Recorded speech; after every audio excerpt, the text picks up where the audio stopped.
Bruce Cote joins us, and we've been talking about your amazing journey on the Appalachian Trail. You and your wife had a very extensive journey. You had to do a lot of preparations. You went through a lot, and initially it seemed like it would be this very difficult journey, but you mentioned how much peace and serenity you experienced through the journey.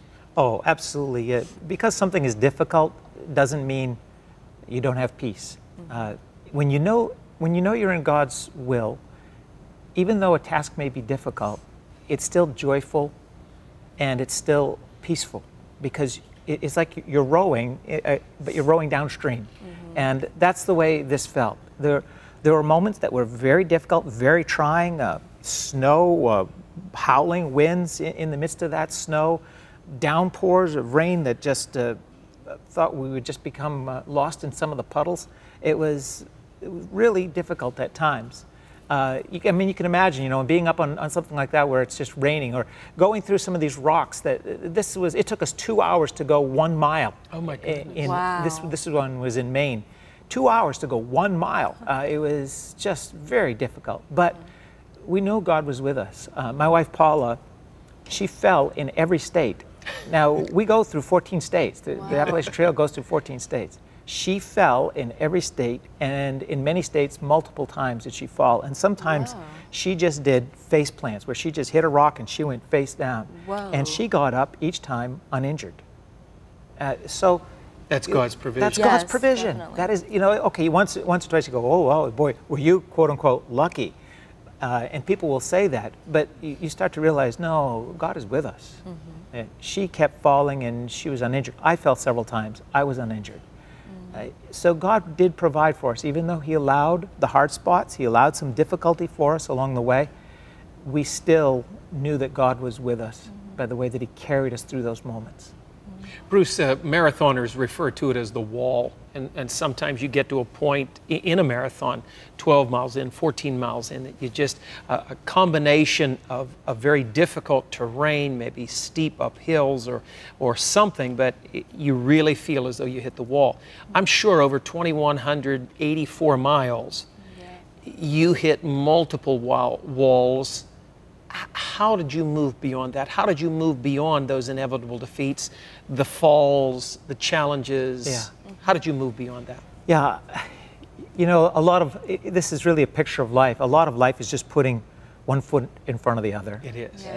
And this is fitting from a hiking standpoint, putting one foot in front of the other. I'll speak of one specific example. It's when we got to Hanover, New Hampshire. And we only had 442 miles to go. So we had done 1,800 miles already.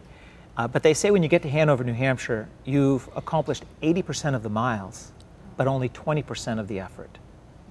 Wow. And it's true. New Hampshire and Maine are grueling.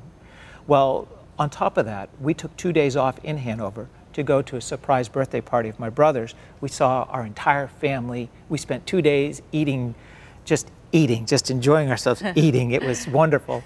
Sleeping in a bed and having family around us who were saying congratulations, even though we had 442 miles to go and 80% of the effort left to go.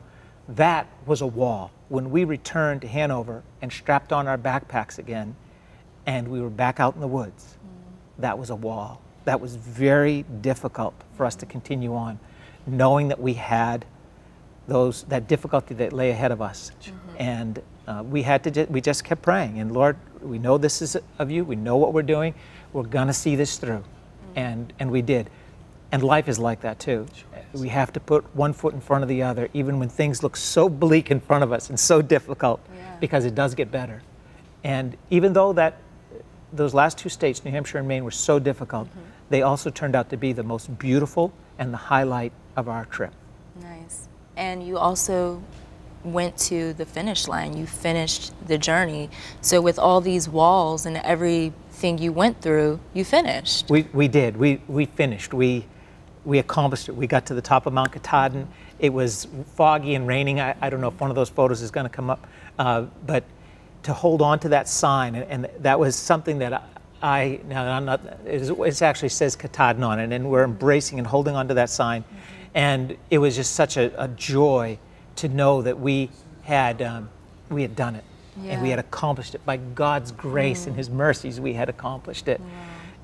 they say 75 to 90% of the people, my wife, and Appalachian Trail, that's the 100-mile wilderness. You go into the 100-mile wilderness, and there's no contact with civilization for 100 miles before you reach Mount Katahdin, the finish line. Okay.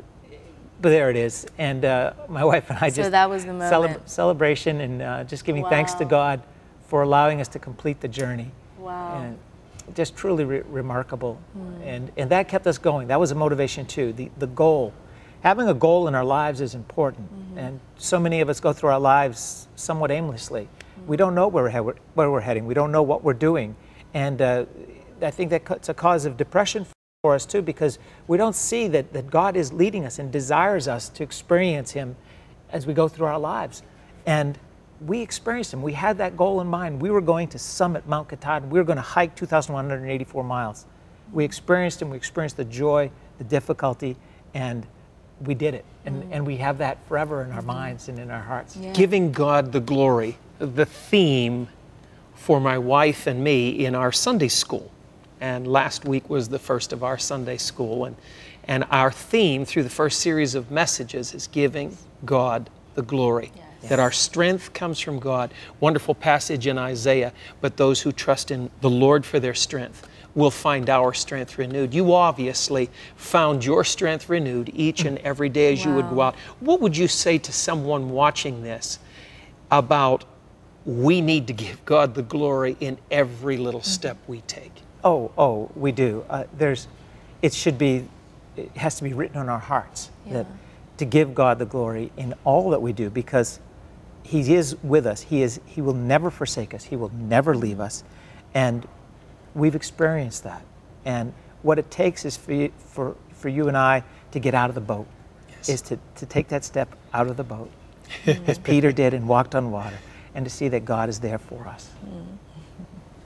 That's awesome. Wonderful. Wonderful. Awesome. Well, we're one of the catalysts, and again, this was part of your bucket list, but in addition to that, you were very deeply committed to a ministry, you and your wife, a ministry here in Pittsburgh, Pastor Ed Glover, a wonderful ministry, Urban Impact, and a specific program, Options. Yes. Designed for high schoolers and those, you know, challenging them to move on and with their lives and into college and into careers. Great organization. A wonderful organization. We're going to be joined with Pastor Ed Glover in the next segment. He's going to be talking and bringing a little bit of the catalyst of that.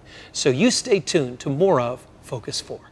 And that really is, that is just an extraordinary instrumental and just such a unique sound that Sean has, and there really is ministry in that without a word, because we are to give God our first fruit, and there is a wonderful, wonderful challenge to each of us in that, and one who accepted that challenge, you would have seen on a previous segment, Bruce Cote and his wife Paula, they are giving their first fruit, and they're giving it to God through a specific ministry. And it's my pleasure to introduce Pastor Ed Glover. Always a pleasure to talk to you, my friend. Love talking to you. And a ministry that God birthed in your heart here in the Pittsburgh area around 17, 18 years ago, and just a vision that you had for the north side and for the inner city of Pittsburgh. God's really blessed your ministry, pal.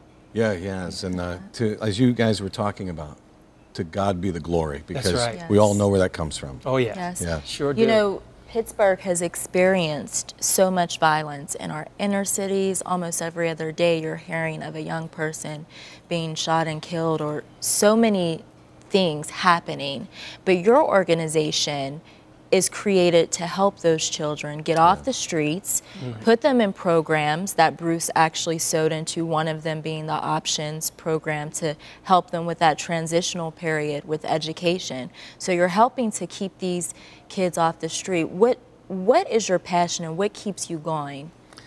You know, Urban Impact Foundation was created, it's a gospel ministry, and it's created to transform lives on the north side of Pittsburgh, one person, one family, one block at a time.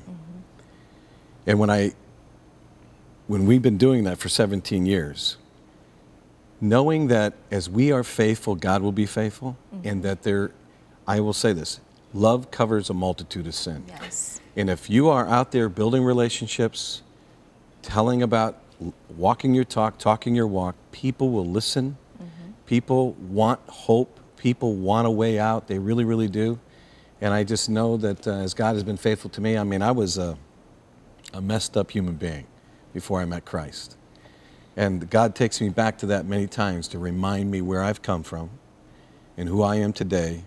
And when I look at some of the kids and what they do, a lot of them, they just don't have a lot of options. Nobody chooses where you're born. And if you've been, born with a mom who might love you but has had problems and on crack, that's a tough, you don't have a lot of options. And that's what's so great about what Bruce and Paula have done is they provided options for kids. You know what I love about what Bruce did? Those guys were up against the odds, right? Yes. 10% of the people finished that hike. It started out to and they finished the hike. Well, the kids he's walking for, they're up against the odds. That's right. And they are, because of what he's done, over 100 kids this year will get a chance to have options because of what he's done. They raised $70,000+. We're looking for that 100,000. Anybody wants to give, you can continue to give. Bruce takes a hike and continue to help kids, but $70,000+ helps us to impact 100 kids this year, helping them transition out of high school and either go to college, enter into a trade school, get a job, start a career, go in the military or the ministry. And this past year, 97% of all of our kids graduated from high school, and 95% of our kids transitioned out of high school and went into one of those 5 options. Now, we know about Pittsburgh, and we know Pittsburgh Public Schools, as you were talking about, very difficult. Very.